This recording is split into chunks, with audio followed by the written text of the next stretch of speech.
It's not all doom and gloom for this Draft to Glory squad after our second straight loss to the Buffalo Sabres in the first round, although it is, of course, a bit disappointing to see this team do so well in the regular season, maybe, let's just say outright overperforming in the regular season over the past 2 years, and then we hit the playoffs and we just can't get it going.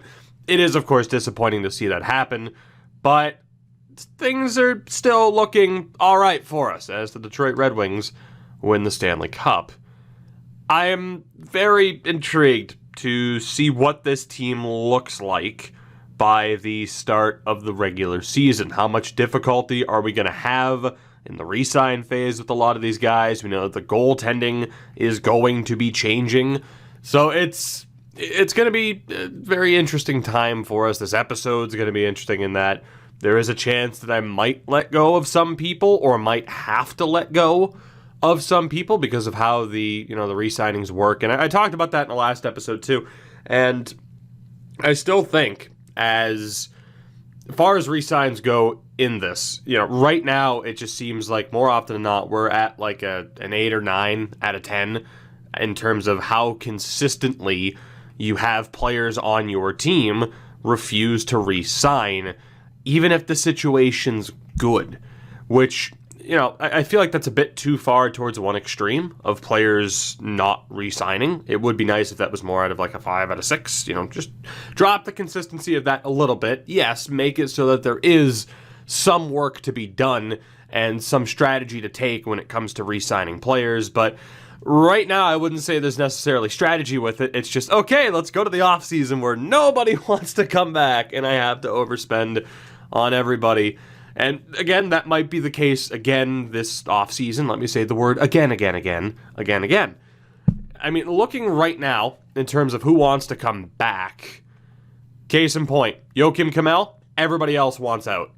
Everybody else. We just made the playoffs for the second year in a row. You have RFAs that don't want to come back. That's a bit much. For me, at least, that's a bit much. We have 7 players, 6 of them want out. I feel like if it was 3 of them, cool. Maybe 4. But yeah, that's a bit much. And maybe it does need to be expanded in terms of wants extension. Why? I think that'd be a cool thing to see in the game. Whether or not that would happen in NHL 20, probably not. But NHL 21, tell me why they don't want to come back. Are they not happy with playing in this city? Are they unhappy with the coaching staff? Are they just wanting to get paid more and they don't think I'm willing to pay them that much more? Let there be a reason rather than just yes or no and then me having to decide, okay, I want to throw you more money. If you expand upon that, then sure, 6 out of 7 people wanting out, I could understand it a little bit more if there was a reason behind these players not wanting to re-sign. And while there typically is, once you send an offer, like you'll hear why a little bit more, or at least sometimes, like, oh, you didn't offer me enough money. You should be able to know before you even try to negotiate, right? So, I don't know. And then we have 4 goalies, all of whom want out as well. So, it's a little bit more than 6 out of 7. Regardless, the Detroit Red Wings won the Stanley Cup. We, of course, will not have a lottery pick here, but we might as well see how the lottery plays out as the Florida Panthers have the number 1 overall pick. Vegas moves up from 9 to 3 as well. Poor Tampa, falling from 1 to 4. So the draft class we'll take a look at in a second once we get to the interview process. And we'll take it from there. See what we got to deal with. Player retirements. Obviously, we're not in danger of losing anybody yet. John Tavares retires. Nikita Kucherov. Matt Duchene. Landeskog. Skinner finishes 20 points short of 1,000. Artemi Panarin. Victor Hedman. There were a lot of very solid point-producing talents that retired at the end of this season. Again, on defense, you had Hedman, Barrie, Oliver Ekman-Larsson, Dougie Hamilton, Roman Josi. And for goaltenders, Braden Holtby, 1,003 career games. Jesus. Jordan Binnington, Darcy Kemper. The big 3 that call it a career. Now, in terms of staff members, we didn't lose anybody, which is good. We might lose scouts, but I'm not too concerned about that. It's just good that I'm not going to have to take a break in the middle of this video to max out the contract offers. So looking here, where are we projected? Right around here. My God, Ed Guerrier might not be the real deal. He'll probably be off the board. Joseph Rutter, the Rooter, is looking okay. So Harold Wesley, 51 points, looking pretty good. Can't really hate on that. Should probably interview him though. Pavel Kalinin is solid, Thornton comparison, and then Gary Barnes will probably be a medium elite. He's a little bit further away, but that defensive help would be nice. Clayton Motto, also not that bad. We don't know a damn thing about Victor Korolev. And Wanvig might end up being a medium 9. Avery Biggs, Dean Fragapani, the Fragapane. Bringing the pain. Oh, Fragapani, a legendary name on this channel. Alan Harris, I'm mainly looking for overalls here. Hello, that's what I was intrigued to see if that would be there. Zachariah Pekka. Now, I know he's only a medium 4, but he's NHL ready. We are not going to have the option to pick him, oh my God, in the second round. Jesus! Where is my second round pick? Oh my God. Okay, this just became a very difficult situation here. Where the hell is my second round pick? Telkvist is close to being a medium elite. He's 1 away from being confirmed. Oh my God. This would have been a nice year to not make the playoffs, apparently. Jude Little. All right. This is going to be a very tough first round pick. Because Fragapani is close to being a medium elite. We do have a medium 4 and Avery Biggs, but his grades weren't as good. And then you have these 3. Or these 4, with Motto included. Who the hell are we going to interview here? Pekka is a beast. Kalinin, not quite to the same level. We know he's 3 years out. I would rather take Pekka over Kalinin. And then Klein, no weaknesses, also NHL ready. Jesus. Wesley's grades are looking all right. Barnes might very well be a medium elite. So I think already in terms of defensemen, we're looking at Pekka, Klein, or Barnes in terms of do we want the quick fix with one of the top 2, or do we take Barnes or even Fragapani, who will be ready a bit further down the road. Even Motto's not that bad. I think that's what we're looking at here. That's a tough call. That's a tough call. Pekka, we know everything about him already. Again, I don't think I'd take Kalinin. We know everything about Klein. I honestly think it's going to be Pekka or Klein. We're going way off the board here. If I can find out a little bit more about Barnes and Fragapani, that'll be for the best. Those are the 2 guys we're going to interview, but I really think we're looking at one of those 2 defensemen who are projected to go in the second round. That's crazy. And I really... There's a time like this where it's like, okay, if this was the Shark series, then yeah, we would be all over those 2 players. No doubt about it. But with this being draft to glory and trading not being a factor, and extra draft picks not being a factor, unless we end up with a qualifying offer, and getting an offer sheet, there's just, it's just the way it's going to work, I guess. I'm flustered. I'm flustered. So, Gary Barnes, 3 years out. Still, of course, not any closer to being confirmed a medium elite, but... okay, it's going to be one of those 4. It's got to be. I just don't know who. To the draft we go. Let's see what happens. And... here's the issue. Now, again... I'm aware that this isn't the Shark series. And the issue, of course, that I just completely botched is that neither of them are available. Fragapani is, though. The good thing is, I caught myself and didn't draft one of them. But the heartbreak of it taking me 5 minutes to remember that, oh yeah, this is all-out offense. Oh, no. Oh, boy. All right, well, hey. At least I caught myself before I made that mistake. There's no way Barnes is available either.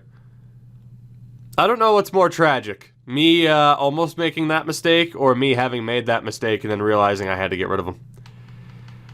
Let me take a quick look again. Let me take a quick look. And you know, I needed that. That's what it was. That's what it was. In my mind, I needed players like that. And I just so desperately wanted to be able to get players like that. And I can't. And it's breaking my heart. It is. That's what the situation is. I'm just going to sim to our pick and then we'll take a look again. That right there shows you the desperation that I have in this series right now, where I'm just like, nope, screw it. Nope, they're fine. I can take them. No, I can't. I want to be able to draft one of those two desperately with all my heart. But that's not what this series is. Even, wow, the Oilers suck. Even if that's what I really, Jesus Christ, the top of this draft. Even if that's what I really need in my life right now. Damn it. Damn it. So Barnes isn't available. Motto is, from what we can tell, we don't know anything about Korolev. He's probably a defensive D anyway. So it's down to Fragapane or Motto. And I mean, it's worth taking Fragapane just in case. It's pretty much what it comes down to. Take him just in case. Or if I really wanted to take a defenseman, Orlando Brennan is probably better than what that potential's showing. But the problem is I don't know how much better he is. Don't make me look at these players I can't get. There is a goaltender in Matt Sundstrom who will probably be that good because of how highly rated he is.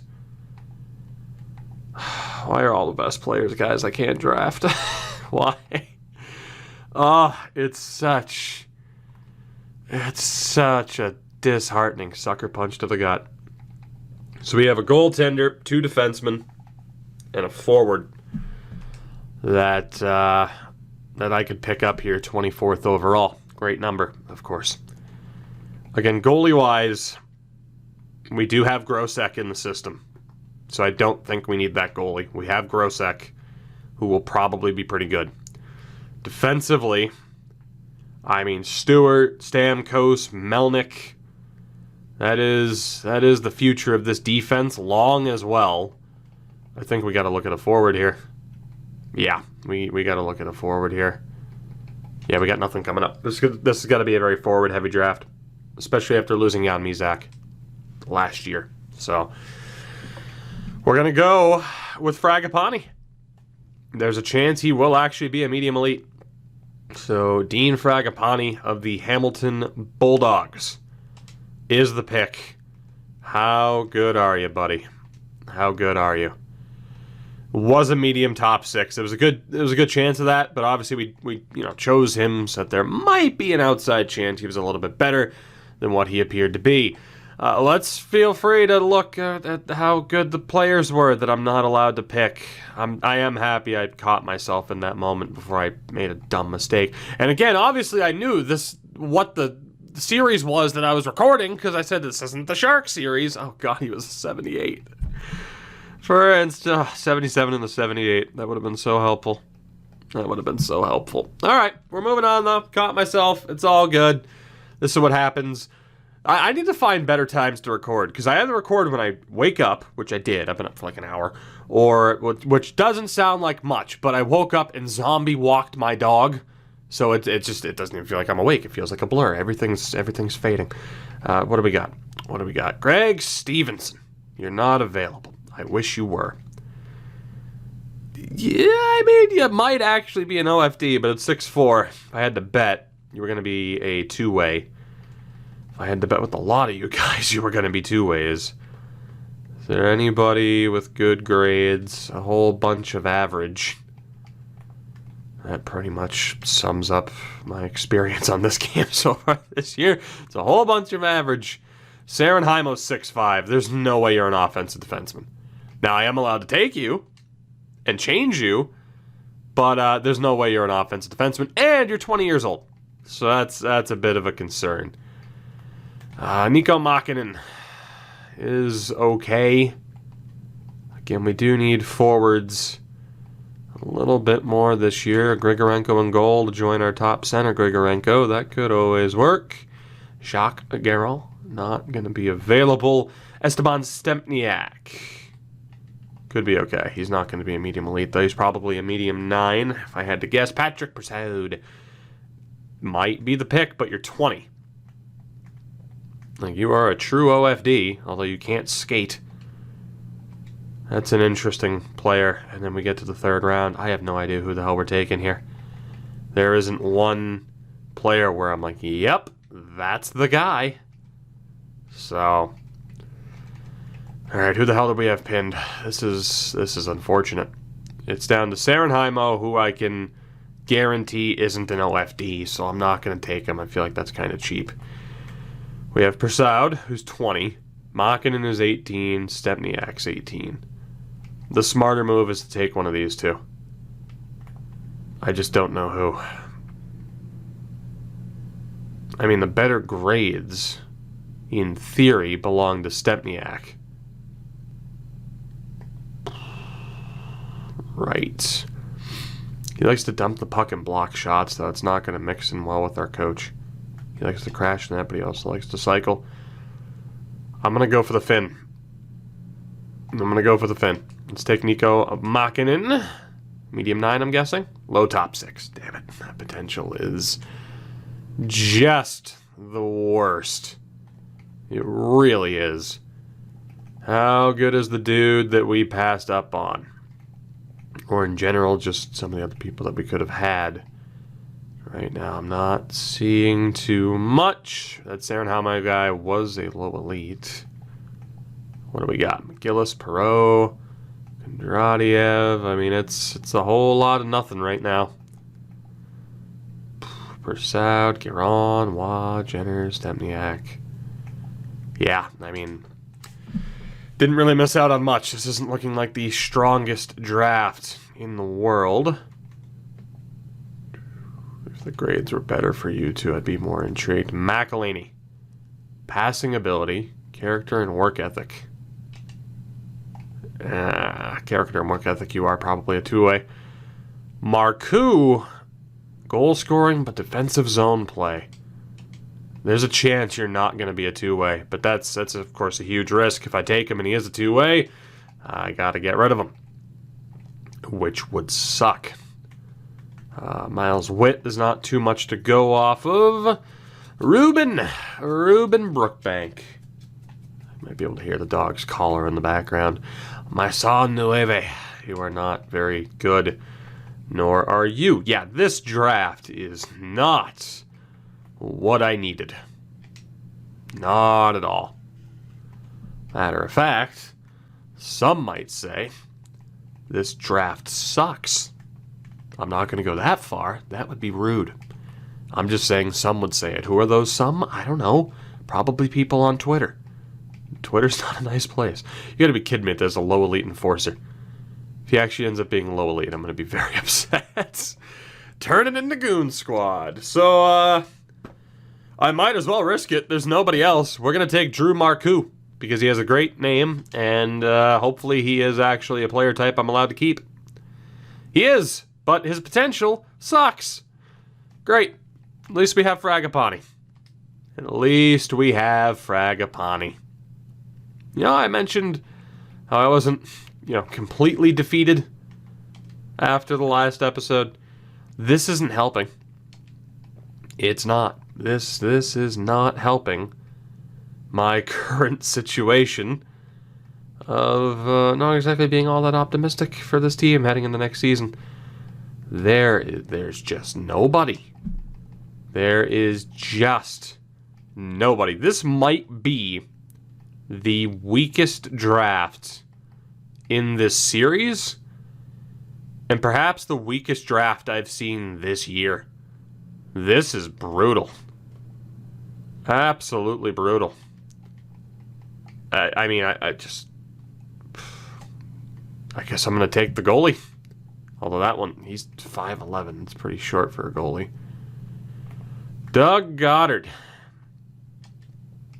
See how good Doug is. Screw it. There's nobody else to take. Medium fringe. Jesus. All right. let's get through this draft as soon as possible. How's that sound? Because there isn't much else about this that sounds like it's going to go well. Reese Holmes, it's not looking too good. Cesar Henrique, it's not looking too good.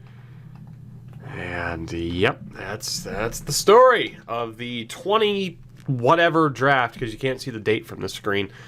I mean, granted, I could because I could just do this. The 2029 draft.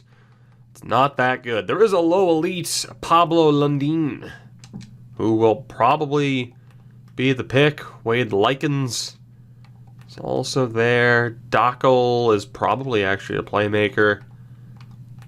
Maybe I should have gone to this well a little bit sooner, but what are you going to do?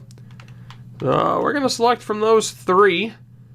We are going to go for probably Dockel at the latest, just because I'm a bit worried about the scout rank and where they have him. So, yeah, let's go for Pablo Lundin next, who should be available for us. And he is a low elite. He's only a 50, but it's something when we desperately needed forward depth in this draft. Haven't been all that successful. Wade Likens. Okay. All right. It is so depressing that low top 6 is just, it's a waste. It is, it's a waste. Nicholas Dockel.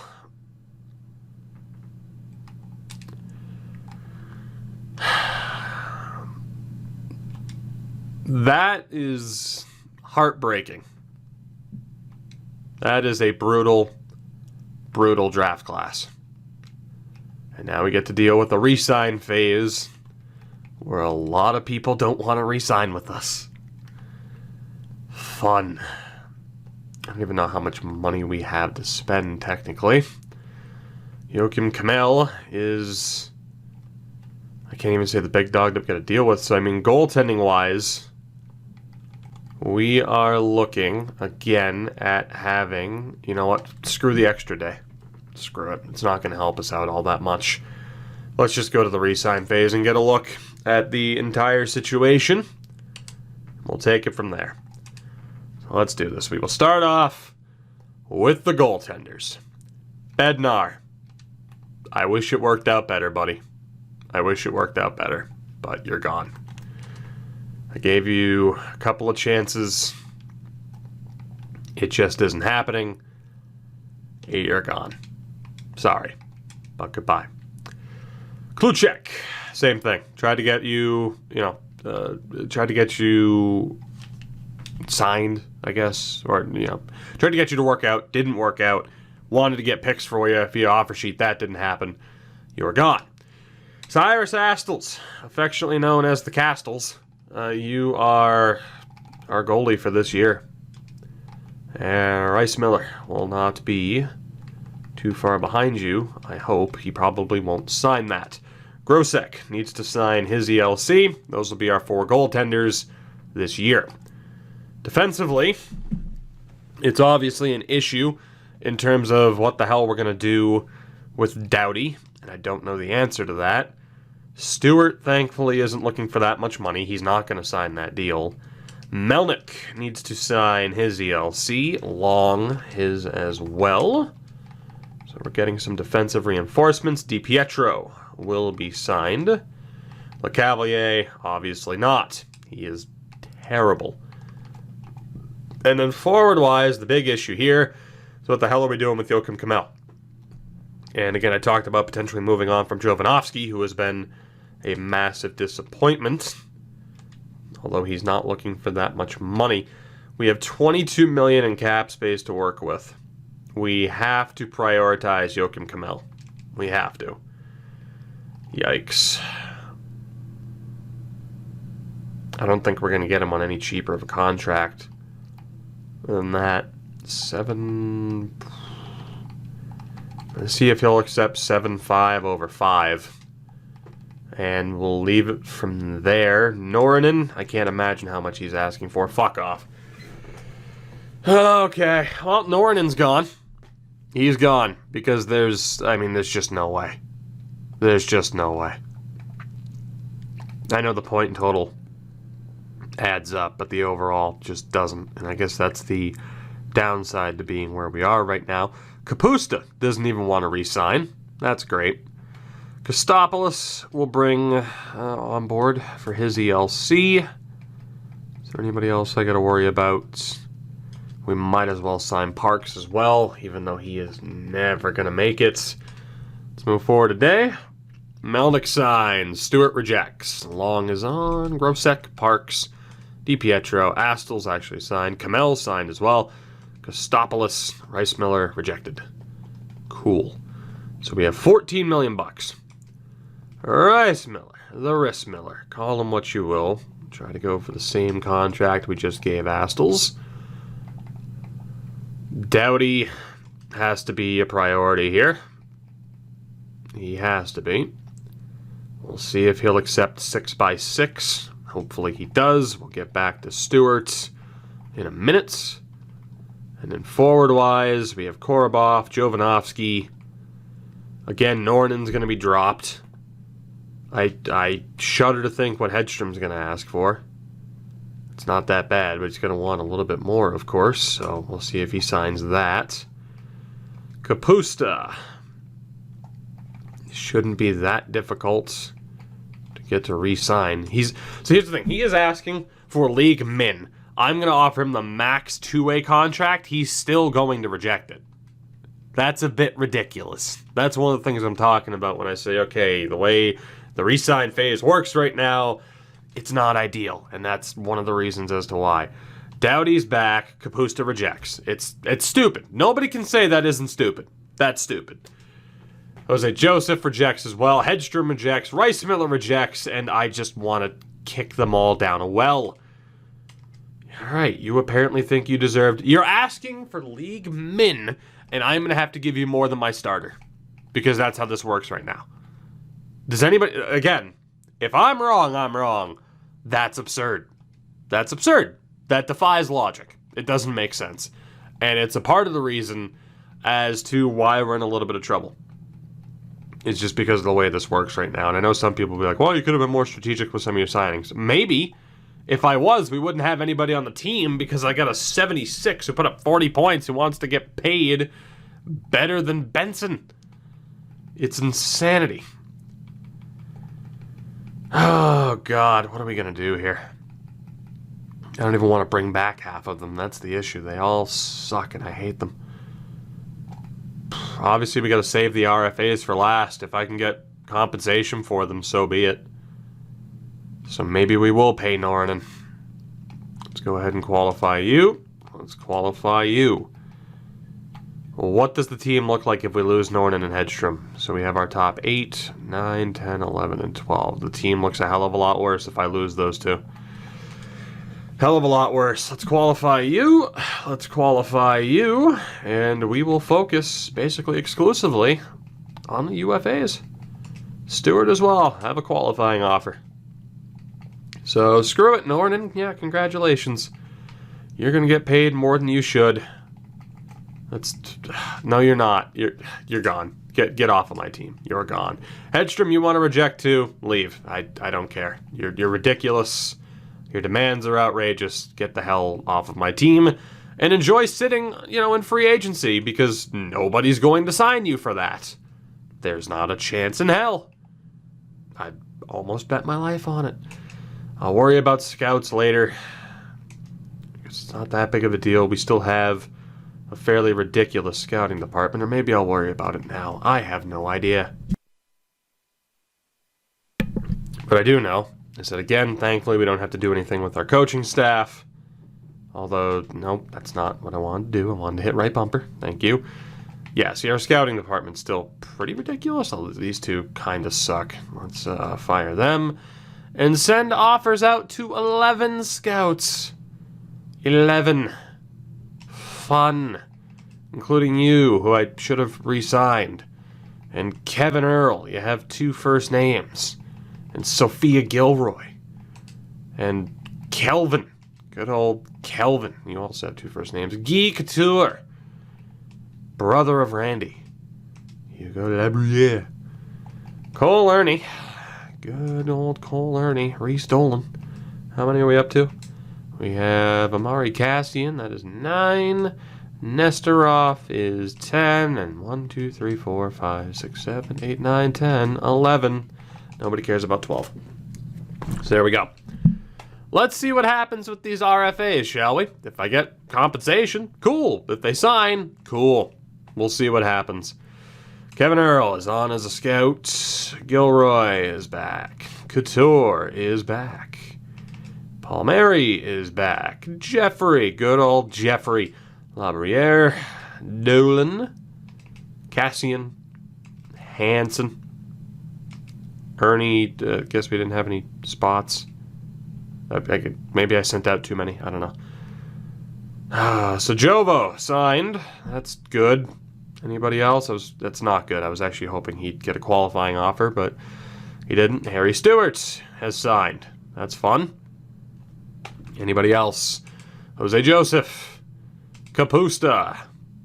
Of course, I don't know what the hell they're signing for, but it'll be interesting to find out. It's going to be great as Korobov gets offer sheeted. It would fetch us an extra second-round pick for the 25-year-old Sergei Korobov. He's not going to get any better than he is now. He's coming off of a career year, 46 points. 3 points in 5 games in the playoffs.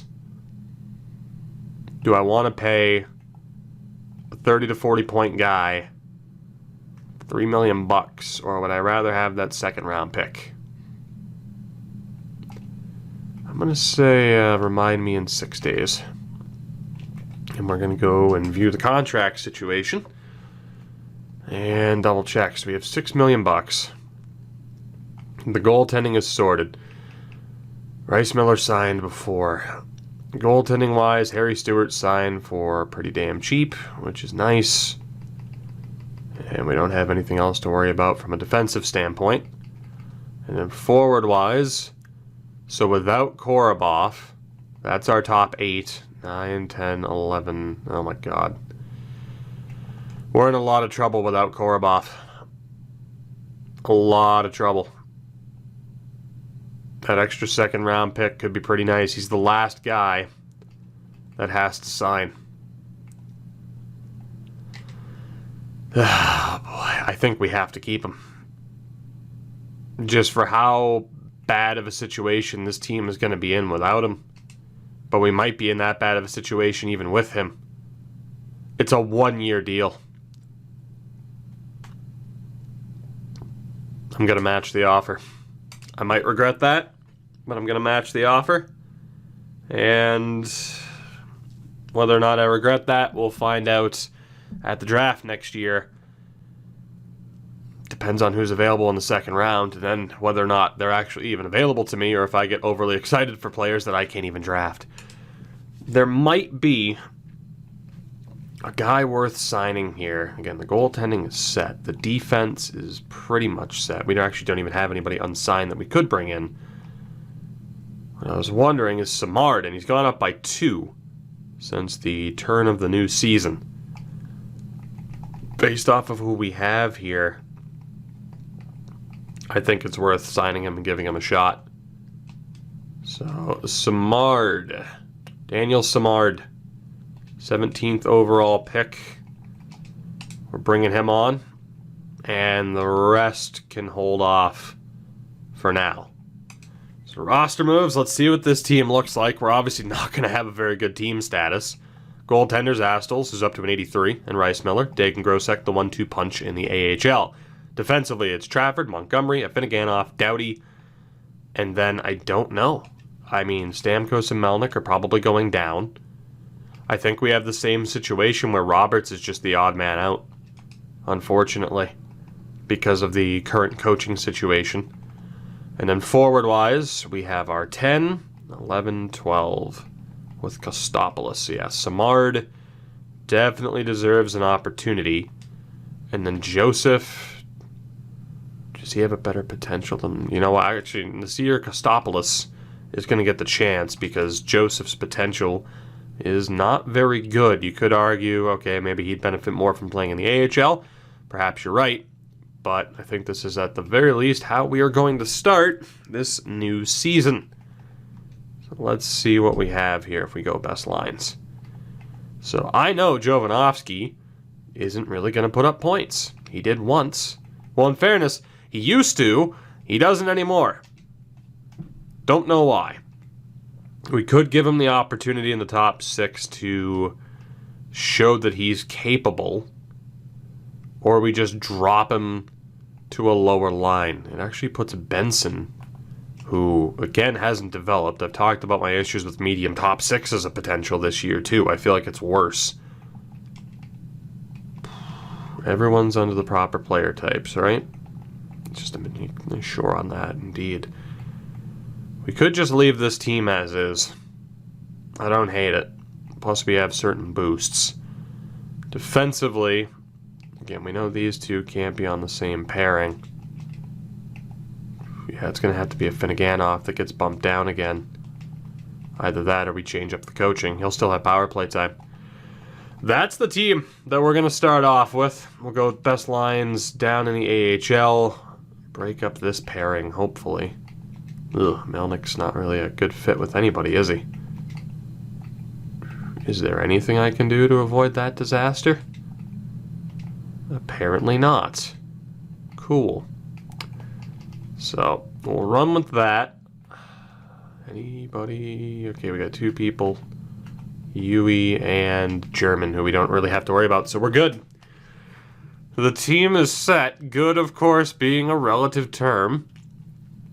Actually, do we want Brody Appleby on that top line over Kamel? We probably do. Yeah, there we go. That's a bit better. I'm just wondering if Korobov should be on a higher line. Technically, I mean, we keep the +3 on that third line. Well, you know what? Let's give Benson the chance. Let's give Benson the chance. Oh, boy. All right. Tell you what. First things first. Maybe last thing to do here, maybe. I don't know. I want to see what the overall ratings happen to be on this team. And then I'm trying to decide if I have the mental strength right now to sim and potentially watch this team just be awful, which they might be, or we might win a division title. That could be the case. Honestly, it's been tough to tell with this team over the past few years. Who the hell knows how good or bad we're going to be. 89 offense, 86 defense, that's good enough to be competitive. Obviously, it's the goaltending on paper that you really have to worry about.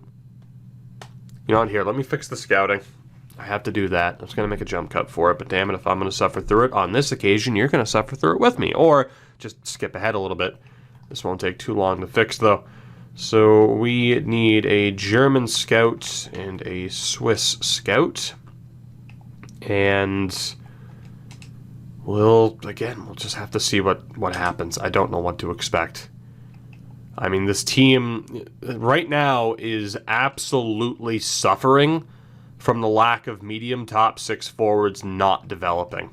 And I've talked about that before. I really don't want to get into that again, but it used to just be like, okay, low top 6s don't develop. This year, I feel even more so. You just don't see mediums develop either.